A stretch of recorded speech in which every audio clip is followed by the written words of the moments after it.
premièrement, la Guinée se trouve parmi les pays les plus corrompus, comme vous venez de le relever, d'après le témoignage de Transparency International, qui est un organisme indépendant qui analyse la perception de la corruption dans tous les pays du monde. J'ajouterai à cela que la Guinée se trouve aussi, d'après les Nations Unies, à travers le PNUD, parmi les 12 pays les plus pauvres de la planète Terre sur 189 pays. Le dernier rapport du PNUD en fait foi, que vous pouvez tous vérifier. Alors, voilà la situation de la Guinée. En même temps, la Guinée est citée comme l'un des pays les plus riches du monde, en tout cas les plus riches d'Afrique, avec d'énormes potentialités minières, avec la bonne terre, avec l'eau, un sol fertile et des populations laborieuses. Comment se fait-il que la Guinée se trouve toujours parmi les pays les plus pauvres? C'est la question. La clé de cette énigme, c'est justement la corruption. C'est la corruption qui explique le retard économique de la Guinée. C'est la corruption qui explique le chômage massif des jeunes de ce pays. Et comme vous l'avez relevé, moi je suis un économiste professionnel, je peux vous affirmer que pendant les dernières années du régime du professeur Alpha Condé, où la production de bauxite de la Guinée est passée de 20 millions de tonnes à 80 millions de tonnes, où nous avons eu des centaines de millions de financements extérieurs pour tous nos barrages, n'est-ce pas? Et nous avons eu beaucoup d'argent des bailleurs de fonds, n'est-ce pas? Malgré cela, la Guinée reste parmi les pays les plus misérables. Donc la clé, c'est la corruption. Alors, nous avons atteint un niveau où la corruption endémique en Guinée ne permettait même plus l'investissement public. Voilà la triste réalité. La preuve, on a dépensé près de 3 milliards de dollars pendant 10 ans sur le réseau routier sans être capable de montrer 100 km de goudron dans ce pays, de route bitumée. Il n'y a pas 100 km de route bitumée en Guinée pendant plus de 10 ans. Vous disiez... Sur le plan économique et financier, je peux vous dire que si vous regardez le budget de l'État, les recettes minières ne dépassent pas 300 millions de dollars. Alors que ces recettes ont été multipliées, les exportations minières ont été multipliées par 4. De 20 millions de tonnes, nous sommes passés à 80 millions de tonnes. Ça veut dire qu'il y a une évasion fiscale extraordinaire. Donc les recettes de l'État se sont évanouies. Ces recettes ont été distribuées à quelques personnes dans le système. Premièrement. Deuxièmement, les dépenses qui ont été faites ne sont pas justifiées. Voilà.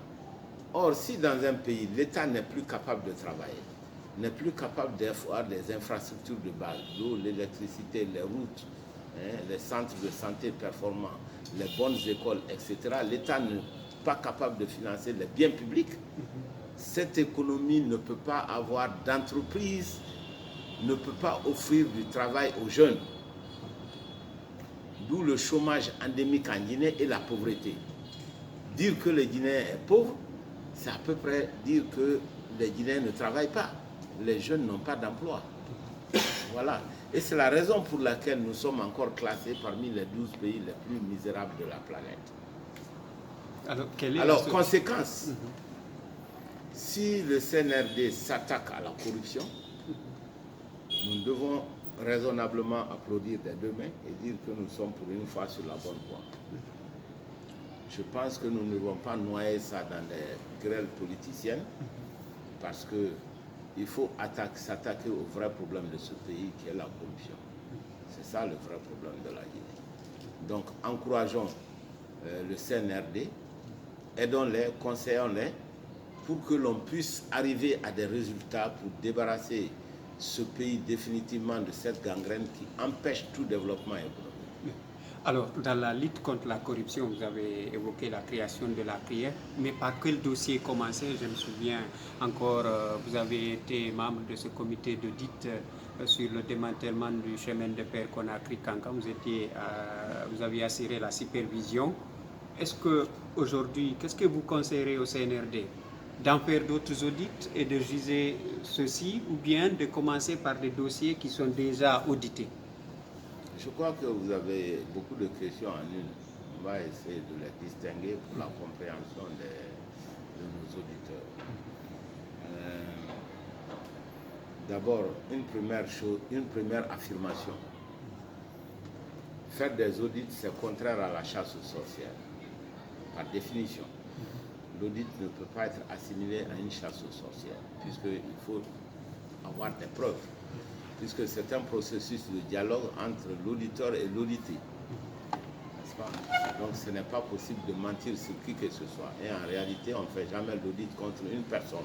On regarde les flux financiers, on essaie de voir où sont les déperditions dans les flux financiers. C'est cela qui aboutit à des personnes physiques. C'est quelque chose de très important qu'il faut le dire, parce que beaucoup de gens semblent dire que l'audit c'est une question de vengeance, c'est une question d'en vouloir à X ou bien à Y. Ce n'est pas du tout le cas. Je dirais même que c'est le contraire, parce que c'est une démarche scientifique qui est équilibrée, qui est juste, et de toute façon, l'audité a droit à la parole. Voilà. Première chose. Et c'est important de le dire encore une fois. Deuxièmement, il faut rappeler simplement que lorsque le président Dadis est venu, il a fait l'audit d'une partie de la période du régime de Lansana Conté. Eh bien, ce comité d'audit piétinait lorsque ils sont venus me chercher à l'université pour superviser et produire des résultats. Ce que nous avons fait. Il y a eu beaucoup de dossiers, à peu près une dizaine de dossiers, parmi lesquels il y avait Air Guinée, parmi lesquels il y avait le fonds coïtien, il y avait le problème des rails qui avait été démantelé et vendu à l'extérieur, etc., etc. Alors, ce dossier a été remis plusieurs fois au chef de l'État de l'époque qui a succédé au président Dadis, c'est-à-dire le professeur Alpha Condé, qui a refusé systématiquement, qui a fait de l'obstruction et qui a refusé d'envoyer ce dossier au niveau de la justice. Tout comme il a refusé d'ailleurs de mettre en place la haute cour de justice qui devait être habilitée à juger les hauts dignitaires.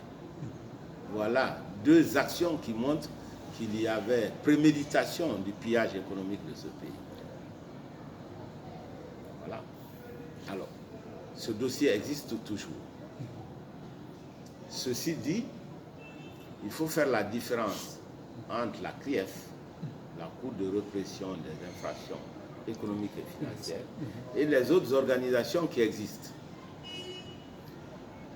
Toutes les autres organisations qui existent, les structures qui existent dans la lutte contre la corruption en Guinée, je les rappelle, c'est l'ORDEF, c'est la Cour des comptes, c'est le Comité national de lutte contre la corruption, c'est l'inspection des finances, c'est l'inspection d'État. Nous avons toutes ces organisations qui sont ce que j'ai appelé la police financière. Ce sont des organisations qui font de l'investigation, qui documentent les délits et les crimes, mais qui s'arrêtent là. À partir de là, ce sont ces résultats qui doivent être soumis au corps judiciaire, qui n'existaient pas. Alors, la Cour des comptes, c'est juste un organisme d'investigation, malgré le nom cour. Ce n'est pas du tout un tribunal. Donc, c'est la même nature que les autres organisations. Il fallait envoyer à la justice, mais il n'y avait pas de justice parce que ça avait été bloqué volontairement pour pouvoir voler en toute impunité. C'est pour cela, c'est tellement important qu'on ait créé la CRIEF, puisqu'on n'avait pas pu créer la haute cour de justice. Maintenant, l'arsenal est complet. Donc, il faut engager sans délai les audits sur tous les dossiers qui nous tiennent à cœur, qu'il s'agisse des dépenses mal faites ou qu'il s'agisse des recettes qui sont détournées. Maintenant, on m'a souvent demandé par quel dossier il faut commencer. Et je renvoie toujours la question au niveau individuel. Si vous avez un voleur récent et un ancien voleur, par qui vous devez commencer?